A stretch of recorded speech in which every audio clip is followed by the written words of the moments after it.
Chapter 30. The Nest. I've built my fair share of lodges over the years. Mr. Beaver stood at the water's edge. But I can't say I've ever built one for a robot and a gosling. So just what exactly do you need? We need a lodge big enough for us both, said Roz. It should be comfortable and safe, and it should be near the pond. How long do you plan on living in this lodge? I do not know. Then we'd better make sure it's strong and sturdy. Mr. Beaver stroked his whiskers as he thought. Do you plan on having friends over? The missus loves to entertain guests. I do not have any friends. No friends?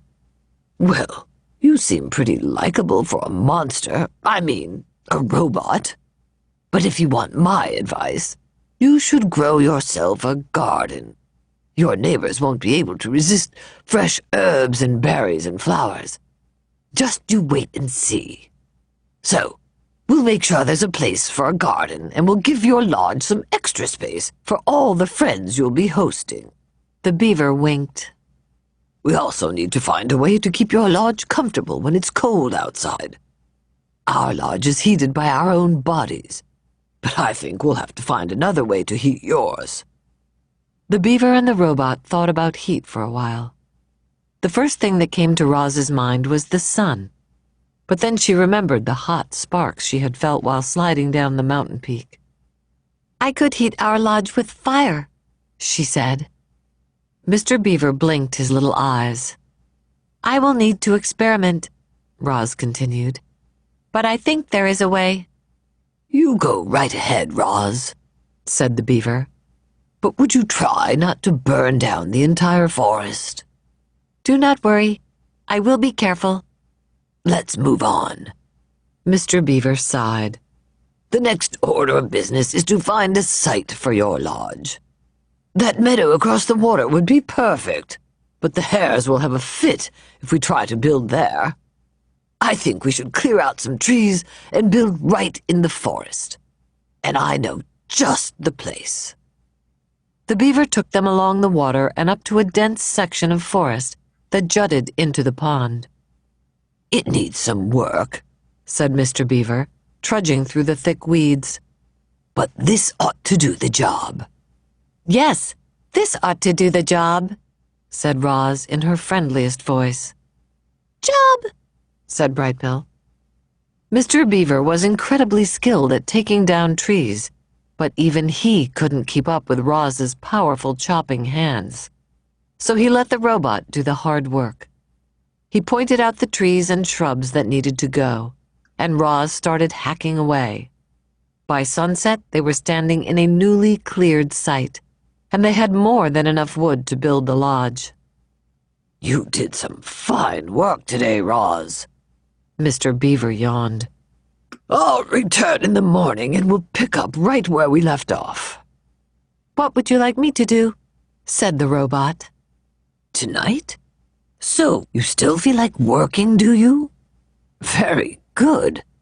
Well, you can start by digging out these tree stumps, and you can collect all those large, flat stones over there. And you can smooth down this patch of dirt so we have a level place to build. That should keep you busy. The next morning, Mr. Beaver returned to find that Roz had been very busy indeed. All the tree stumps had been dug up, and their holes filled in with dirt. 20 large stones had been stacked, and the ground was now perfectly level. But what most astonished Mr. Beaver was that Roz and Brightbill were huddled around a small, crackling campfire. Mr. Beaver moved his lips, but no words came out. Brightbill was cold last night, said Roz, so I taught myself how to make a fire. But how?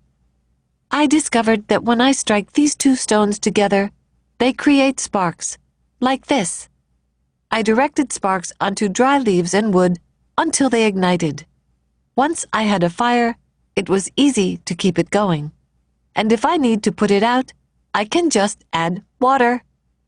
Mr. Beaver sat and warmed his paws. I've never seen fire in such a neat little bundle. He stared into the flames. I've only seen it blazing through the forest, burning everything in its path. But this is marvelous. He took another minute to enjoy the warmth. Then he and the robot got back to work. Mr. Beaver asked Roz to dig a trench here, to place large stones there, to arrange logs this way, to smear mud that way. Birds and squirrels perched in the trees and watched the new lodge take shape. It resembled the Beaver Lodge, but it was larger, a great dome of wood and mud and leaves. A simple opening in the wall served as the entrance, and the door was nothing more than a heavy stone that the robot could slide out of the way. Inside the lodge was one big round room. The arched ceiling was high enough that Roz could stand upright. A fire pit was set into the center of the floor, and a mesh of thin branches above acted as a vent. Long stones lined the interior walls like benches and were covered with thick cushions of moss. There was even a hole for storing food and water for Brightbill. You've got yourself a beautiful Pondview property, said Mr. Beaver. What are you going to name it? I do not understand. Why, a beautiful lodge like this deserves a name. We call our lodge Streamcatcher. The robot's computer brain didn't take long. The lodge is for Brightbill. Brightbill is a bird. Birds live in nests. Could we call this lodge the Nest? Huzzah! Squeaked the beaver. The Nest is a fine name for your lodge. Nest! Nest! Laughed Brightbill. They stood outside the nest and admired their handiwork until Mr. Beaver's belly began to grumble. That sound means it's time for me to go get dinner. Thank you very much for your help, said Roz. We could not have done this without you. You're quite welcome, said Mr. Beaver, smiling. For your garden, you'll want to speak with Tawny, the doe who lives over the hill. She'll know just what to do. And now, if you'll excuse me, I have to hurry home before Paddler eats all the best leaves. Enjoy your first night in the nest. Chapter 31. The First Night. The stars were out. A fire was crackling in the fire pit. Roz and Brightbill were settling into their first night in their new home. This lodge is where we will live from now on. The robot plucked her son from his little woven nest and placed him on the floor. I hope you like it. The gosling did like it. He liked that it was big and warm and peaceful.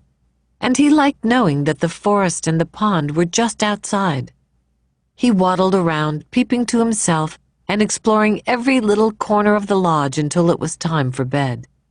His mother carefully laid him on a soft cushion of moss. But he didn't want to sleep there. So she put him back in his little nest. But he didn't want to sleep there either. Brightbill looked up and said, Mama, sit. Roz sat down. Then he said, Mama, hold. Roz held him.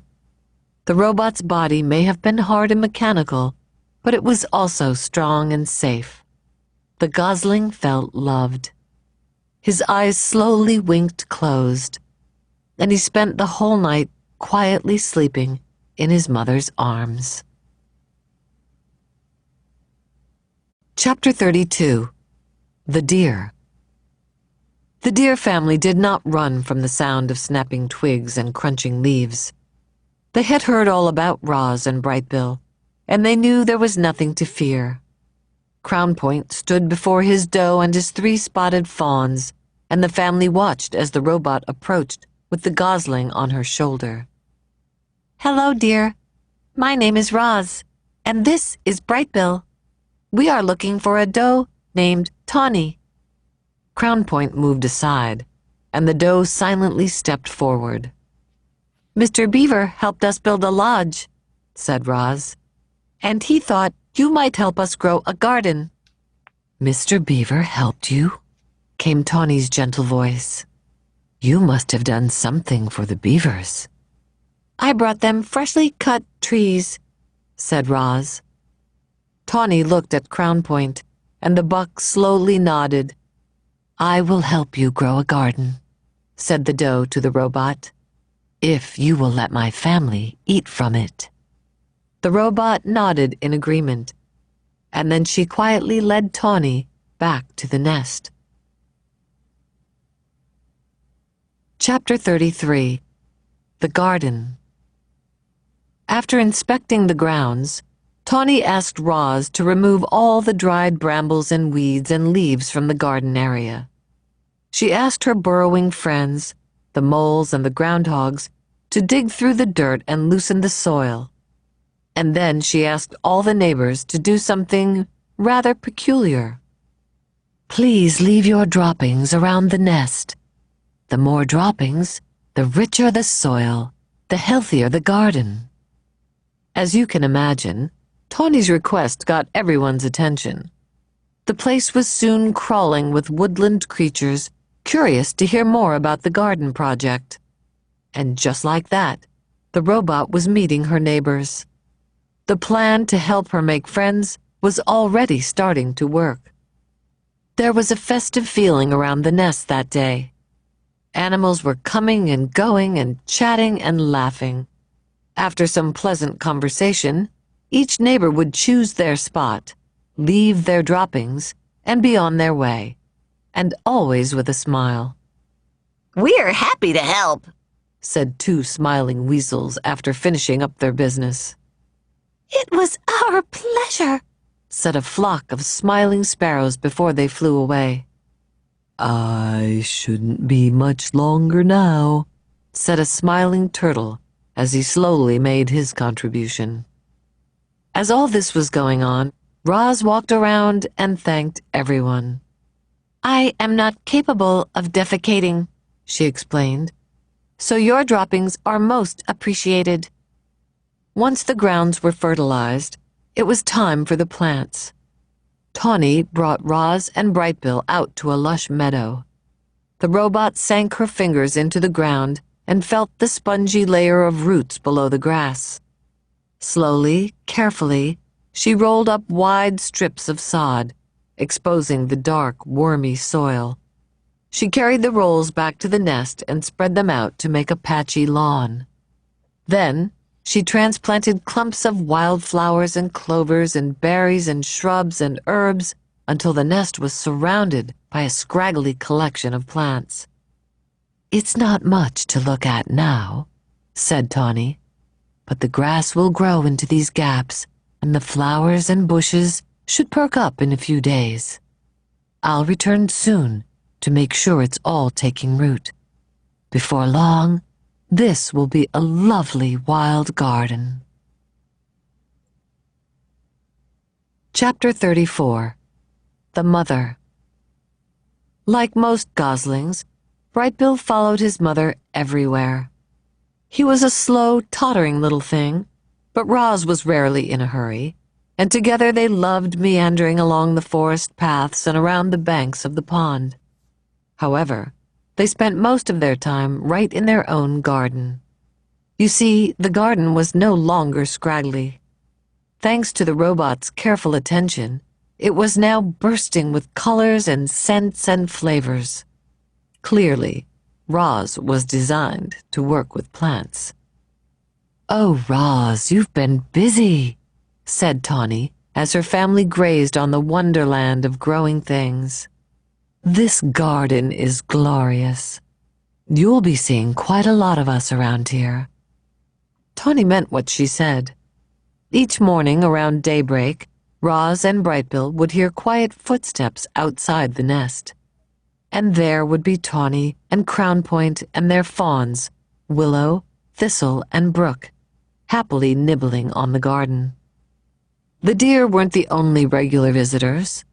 The beavers became quite fond of gnawing on a certain hardy shrub at the edge of the garden. Digdown, the old groundhog, popped up to munch on berries.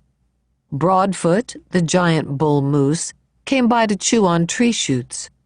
And of course, bees and butterflies were there every day, happily floating through the flowers. There always seemed to be friendly animals hanging around the garden. It was amazing how differently everyone treated Roz these days.